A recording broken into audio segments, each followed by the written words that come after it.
The innocent jest. The crimson dust of Valaris swirled around Captain Marcus Reed's boots as he knelt beside the malfunctioning atmospheric processor, sweat beading on his forehead despite the planet's perpetual twilight. The machine's diagnostic panel flickered between warning lights like a disco ball from hell, and no amount of technical expertise seemed to calm its electronic tantrum. "Come on, you stubborn piece of—" Marcus caught himself before completing the curse, remembering the cultural sensitivity briefings about maintaining professional decorum during first contact missions. The last thing Earth's diplomatic corps needed was their chief engineer offending an entire species with creative profanity. The settlement around him buzzed with activity as the joint Earth-Valerian cultural exchange continued its second day.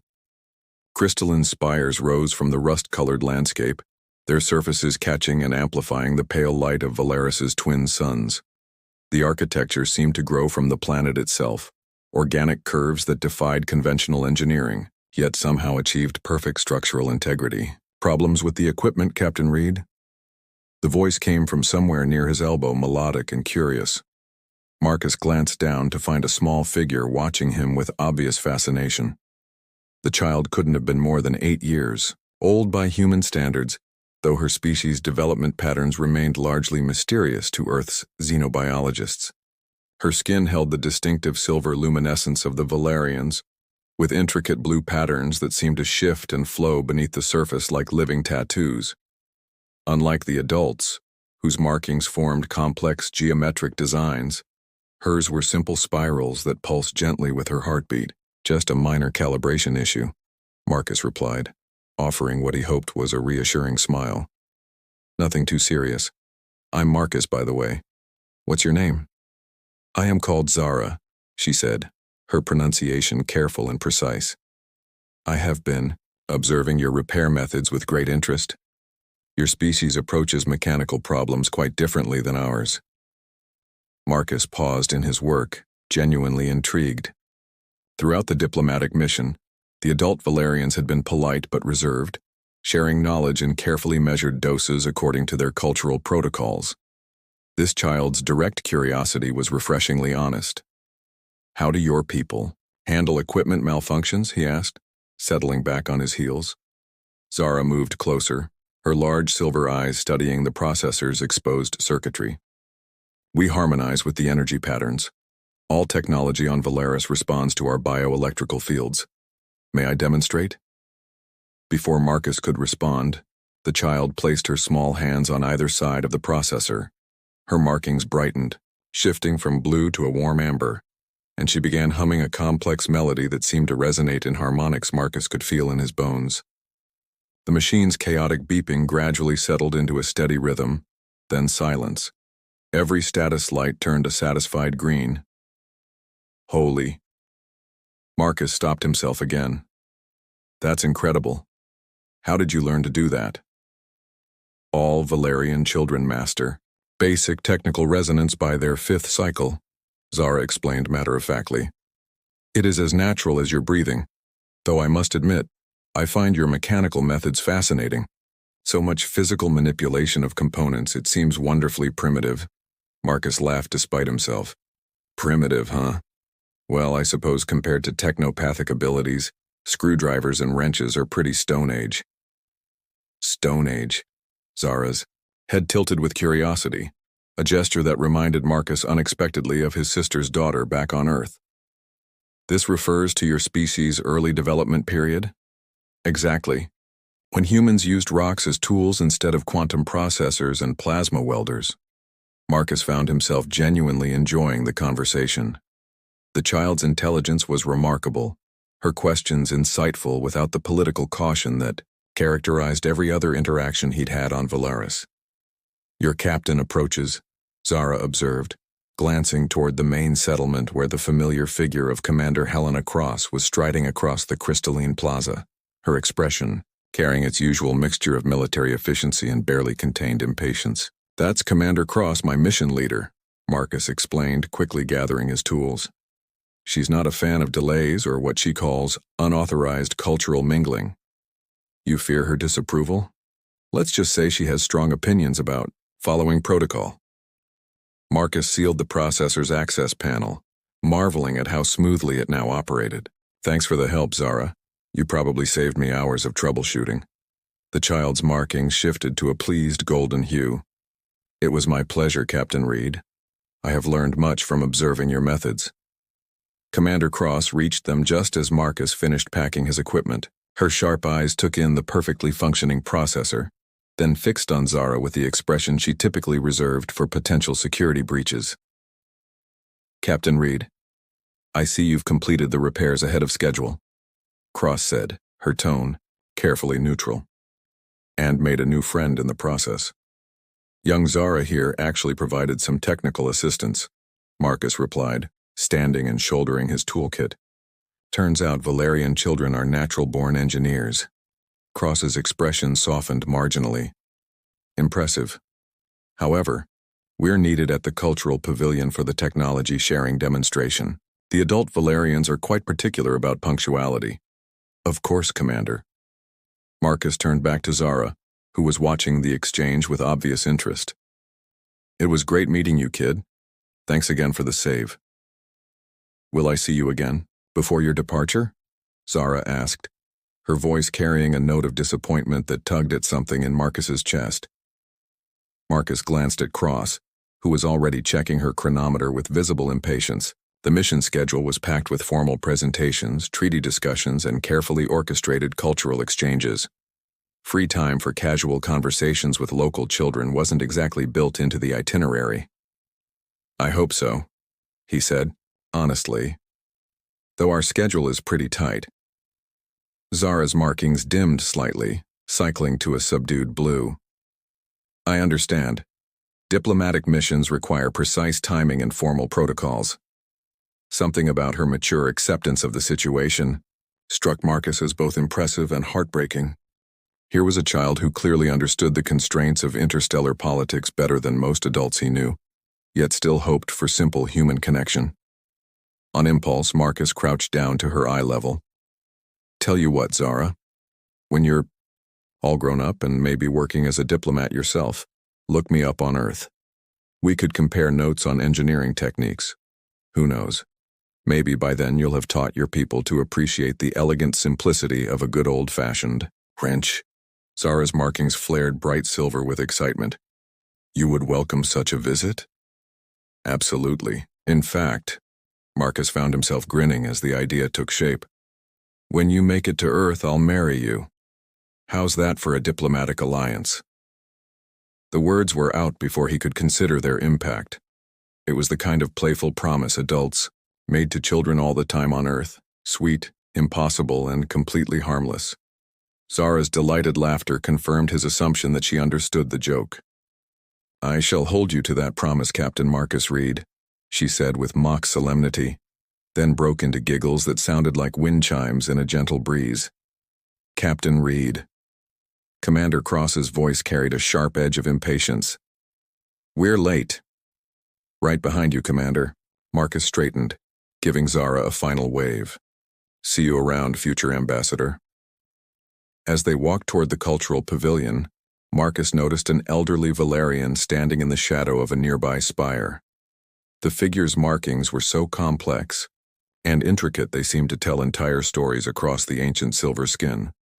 Something about the way the elder watched their interaction sent a small chill down Marcus's spine, though he couldn't quite identify why. Who was that? He asked Zara, pointing toward the figure. Elder Nix, my guardian and teacher, Zara replied, her voice taking on a respectful tone. She oversees my education in cultural protocols and diplomatic traditions. Marcus felt a strange unease as the elder's intense gaze followed them across the plaza. Does she always watch your conversation so closely? Elder Nix observes all interactions that may have cultural significance, Zara explained. She says understanding between species often begins with the connections formed by individuals. Makes sense, I suppose.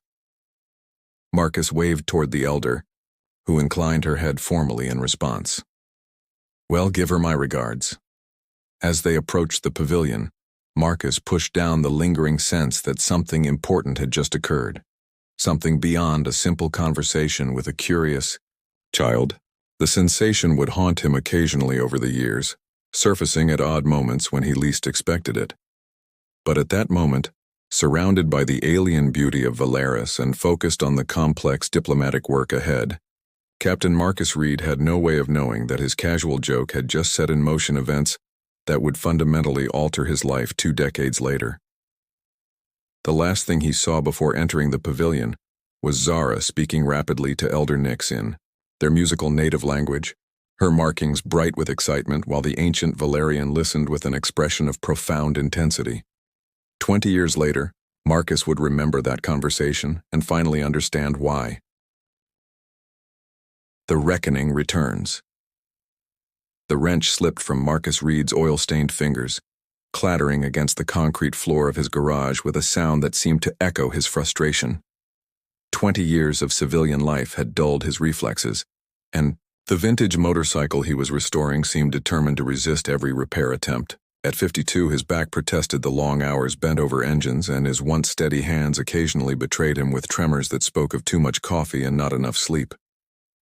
"Stubborn piece of machinery," he muttered, wiping his hands, on a rag that had seen better decades. The garage around him reflected his solitary existence.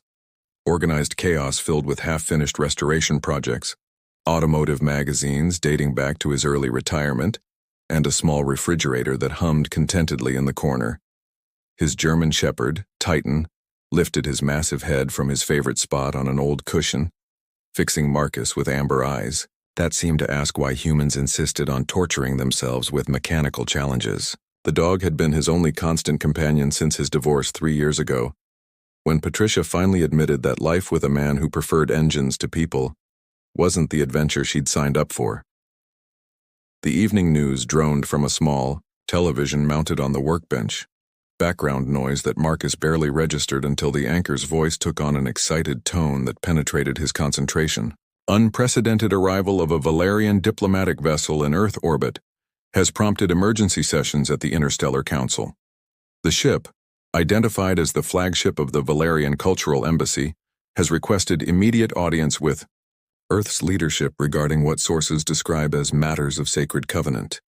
More details after this commercial break. Marcus's hand stilled on the motorcycle's throttle cable. Valeris.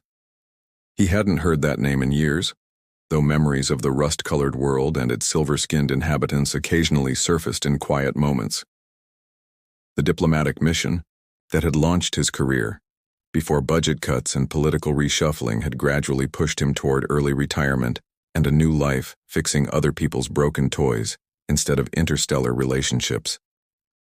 His communicator chimed with an incoming priority message, the tone reserved for government emergencies. Marcus frowned, wondering who from his old life might be trying to reach him after all these years. The holographic display activated, revealing the stern face of a woman he didn't recognize wearing the insignia of Earth's Interstellar Affairs Division. Marcus Reed? Her voice carried the clipped efficiency of someone accustomed to dealing with crises. Former Captain Reed? Yeah, Marcus replied, unconsciously straightening despite his grease-stained coveralls. Though I've been out of the service for 15 years, I think you might have the wrong person. Director Walsh, Interstellar Affairs. The woman introduced herself briskly. And you're exactly the right person, Mr. Reed. We have a situation that requires your immediate attention. A Valerian diplomatic vessel has entered Earth space specifically requesting your presence for what they term fulfillment of sacred obligations. Marcus felt the blood drain from his face. Sacred obligations? I have no idea what that could mean. My mission to Valeris was a standard cultural exchange, nothing sacred about it. Director Walsh's expression suggested she'd heard similar denials before. According to their diplomatic communiqué, this concerns a binding covenant established during your visit 20 years ago. The Valerian delegation is led by Ambassador Zara Nix Prima, who claims to be personally known to you. The name hit Marcus like a physical blow.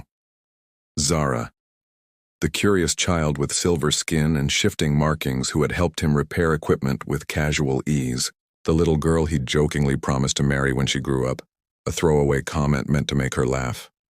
Oh no, he whispered, the full implications crashing down on him. Oh no, no, no. I take it you remember Ambassador Zara? Walsh's tone suggested she was already 3 steps ahead of his realization. She was 8 years old, Marcus protested weakly. It was a joke, a silly thing adults say to kids. How was I supposed to know? That Valerian culture takes verbal commitments as legally binding contracts, Walsh finished. Perhaps by reading the cultural briefing materials provided before your mission, the same materials that clearly outlined their approach to promises and obligations. Marcus sank onto a nearby stool, Titan padding over to rest his head sympathetically on his master's knee. This can't be happening. You're telling me a joke I made to a child 20 years ago is now an interstellar incident? I'm telling you that Ambassador Zara represents the most powerful trading confederation in the Valerian system, Walsh replied grimly. Their quantum crystal exports power 70% of our deep space communication network.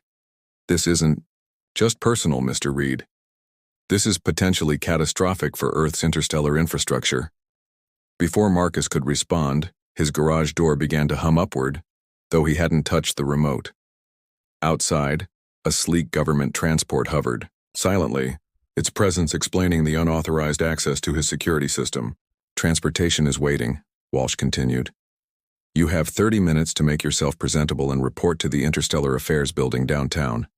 And Mr. Reed, wear something that doesn't smell like motor oil. The hologram disappeared, leaving Marcus alone with Titan and the growing certainty that his quiet life had just been completely obliterated. He looked down at his faithful companion, who regarded him with the patient expression of a creature that had seen his human make questionable decisions before. What do you think, boy? Think I can convince them this is all a misunderstanding? Titan's answering whine suggested the dog's confidence in his diplomatic skills was limited. 45 minutes later, Marcus stood in an elegant reception area that seemed designed to intimidate visitors with its blend of cutting-edge technology and classical architecture. His best suit, rescued from the back of his closet and hastily pressed, felt uncomfortably tight across shoulders that had broadened during his years of manual labor. The building's subdued lighting and subtle alien architectural influences reminded him uncomfortably of Valeris itself. Mr. Reed? A young aide approached with the nervous energy of someone dealing with their first interstellar crisis. Director Walsh is ready for you. Please follow me.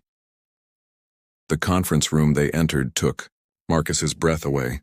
Floor-to-ceiling windows offered a panoramic view of the city, but his attention was immediately captured by the figure standing with her back to the room, silhouetted against the setting sun. She turned as he entered, and Marcus felt his heart skip several beats.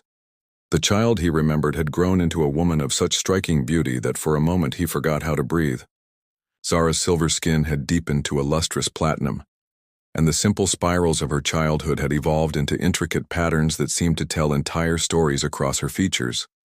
Her hair, now long and flowing, caught the light like spun starlight, and her eyes, those same intelligent, curious eyes, held depths that spoke of 2 decades of experience and growth. She wore an elegant gown that seemed to be crafted from crystallized moonlight, form-fitting yet flowing, that accentuated a figure that Marcus tried very hard not to notice. The overall effect was both alien and achingly familiar, a perfect blend of the child he'd known and the diplomat she'd become. Captain Marcus Reed, she said, her voice deeper now but still carrying that melodic quality he remembered. You have not changed as much as I anticipated. Former captain, Marcus corrected automatically, then managed a weak smile. And you've definitely changed. Zara, right?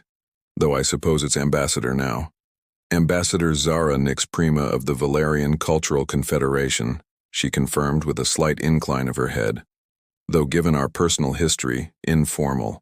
Address is acceptable. Director Walsh cleared her throat from behind her desk. Perhaps we could discuss the nature of this personal history, starting with the covenant Ambassador Zara mentioned in her diplomatic communications. Zara's markings shifted to a warmer hue as she focused on Marcus. During your mission to Valeris, you made a formal commitment regarding our future union. The promise was witnessed by Elder Nix and recorded according to our cultural protocols. It was a joke, Marcus said desperately. A silly thing adults say to children. I never intended. Yet you spoke the words freely, without coercion or reservation, Zara interrupted gently. On Valaris, intention is less relevant than commitment. When you promised to marry me upon my maturation, you created a binding obligation that has shaped the past 20 years of my existence. Marcus felt the room spinning slightly. Shaped how? I have spent 2 decades preparing to fulfill our covenant, Zara explained, her tone matter-of-fact despite the magnitude of her words. Intensive education in Earth culture, diplomatic training, physical conditioning to adapt to your planetary environment, and cultural immersion studies that would allow me to serve as an effective bridge between our species. You've been planning this for 20 years? Marcus's voice rose an octave. Planning, preparing, and looking forward to it, Zara confirmed, and something in her expression suggested genuine emotion beyond diplomatic duty. The connection we formed during our brief encounter was significant. It has sustained me through the challenges of preparation. Director Walsh leaned forward, her expression grave. Ambassador, while Earth recognizes the cultural validity of Valerian customs, we must also consider that Captain Reed, Mr. Reed, was unaware of the binding nature of his statement. Surely accommodation can be made for this cultural misunderstanding. Zara's markings shifted to a more formal blue pattern. I understand the complexity of the situation, Director Walsh, which is why I propose a modified approach that honors both our culture's traditions. She turned back to Marcus, her gaze steady and somehow hopeful. On Earth, I have learned couples often engage in what you call dating before formalizing their union. I propose we undertake such a courtship period, 3 of your months, during which we can determine our genuine compatibility. And if we're not compatible? Marcus asked, though part of him was already dreading the answer. Then we will address that challenge when it arises, Zara replied diplomatically. However, I should mention that my appointment as ambassador to Earth was contingent upon the successful fulfillment of our covenant. Rejection of this arrangement would necessitate review of all existing trade agreements between our worlds. Director Walsh's expression darkened. Are you threatening to cut off our quantum crystal supplies over a marriage proposal? I am explaining the political realities of my position, Zara corrected calmly. My authority to negotiate on behalf of the Confederation derives from my personal connection to Earth through this covenant. Without it, I would lack the cultural standing necessary to serve as ambassador. Marcus looked from one woman to the other, finally understanding the full scope of the trap he'd walked into 20 years ago, with a careless joke. So my options are marry you, date you for 3 months while living under the threat of interstellar consequences, or potentially crash Earth's communication infrastructure. Those appear to be the primary alternatives, Zara agreed with what might have been a hint of humor. Though I prefer to frame it as an opportunity for intercultural cooperation and personal discovery. Before Marcus could respond, the conference room door opened to admit an imposing Valerian male whose intricate markings suggested high rank and authority. He moved with fluid grace despite his obvious age, and his presence seemed to command immediate attention. Keth Varian, cultural attaché to Ambassador Zara, Director Walsh introduced hastily. This is Marcus Reed. Keth studied Marcus with intensity that made him uncomfortable. The promised one, the alien said finally, his accent thicker than Zara's but his English precise. You are smaller than I anticipated. Thanks, Marcus muttered. Always nice to meet expectations. However, Keth continued as if Marcus hadn't spoken. Ambassador Zara's preparation has been thorough. If you prove worthy of her devotion, this union could herald a new era of cooperation between our species. And if I don't prove worthy, Keth's expression grew cold. Then you will have wasted 20 years of the most promising individual our culture has produced in generations. The consequences of such betrayal would extend far beyond trade agreements. The weight of those words settled over the room like a heavy blanket. Marcus looked at Zara, seeing not just the beautiful, accomplished diplomat, but the dedicated child who had apparently spent her entire adult life preparing for a moment that had begun with his thoughtless joke. Zara, he said quietly. I need you to understand something. I'm not the same person I was 20 years ago. I'm older, set in my ways, and I live a very simple life. I fix motorcycles and eat cereal for dinner, and my most meaningful relationship is with a German shepherd named Titan. I don't know if I'm capable of being what you've prepared for. For the first time since entering the room, Zara's diplomatic composure cracked slightly, revealing something vulnerable underneath. Perhaps, she said softly, you could try to discover who you might become, given the opportunity. Their eyes met across the conference table, and Marcus felt an unexpected stirring of something he'd thought long dead: curiosity about another person, genuine interest in who she'd become, and a treacherous whisper of attraction that he tried desperately to ignore. 3 months? He asked finally. 3 months, Zara confirmed, her markings shifting to a hopeful golden hue. Director Walsh cleared her throat. Excellent.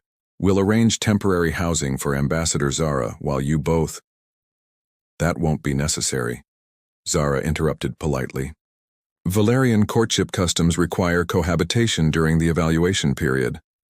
I have already arranged for appropriate accommodations adjacent to Mr. Reed's residence.